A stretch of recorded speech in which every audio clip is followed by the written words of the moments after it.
The Hog That Dare Not Hunt by Day by Scott Odell. Chapter 39. The punishment was expected within a week of the sentence. It occurred nearly 2 months later in the village of Vilvoorde. I heard about the punishment while I was in Antwerp. I rode all night with Juan de Palos and Ed Grote to be there. It was the worst night of my life. The hanging of William Tyndale took place at the hour of 9 in the morning. In front of Vilvoorde Castle and on the outskirts of the village was a marketplace. On the side closest to the prison, which was part of the village marketplace, they had built a large circle enclosed by a wooden barricade, which was guarded. The townspeople, most of whom had already been to market and were carrying baskets of vegetables and fruits, were gathered around the barricade. Inside the barricade were 2 great beams set up in the shape of a cross, as tall as a tall man. Chains were fastened to the top, and there were 2 holes through which ran a hemp rope. Brushwood and logs and hay lay scattered around.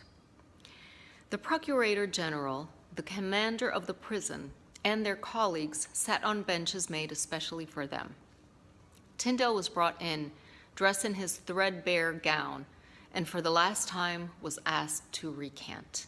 He said nothing and moved to the cross. His feet were bound to the driven stake with hemp.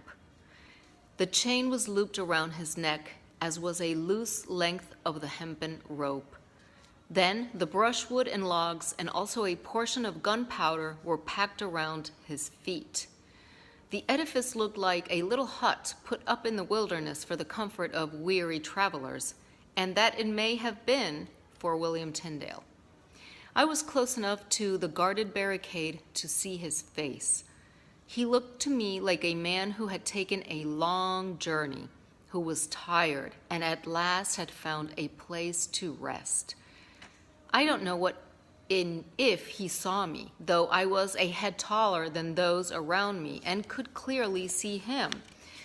But there was a gentle look in his eyes, a look of love and hope, and I like to think that it was meant for me.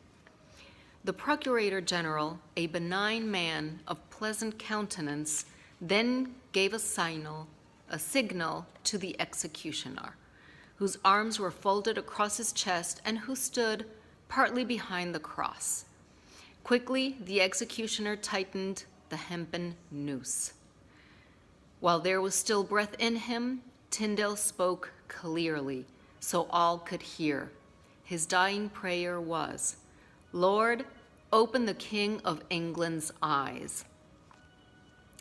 Now that the prisoner's life was ended, the procurator grasped a wax torch and handed it to the executioner, who reached down and set the gunpowder ablaze.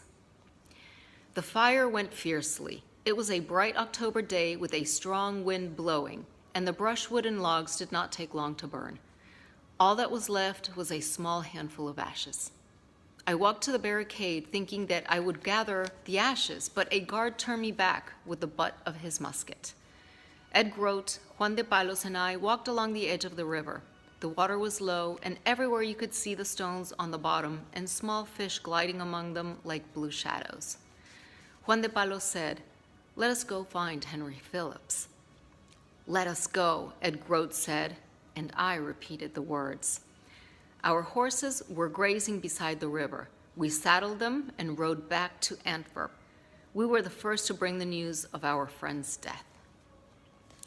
The church bells were ringing as we rode out of the city towards Amsterdam, where Phillips was said to be, but he was not in Amsterdam.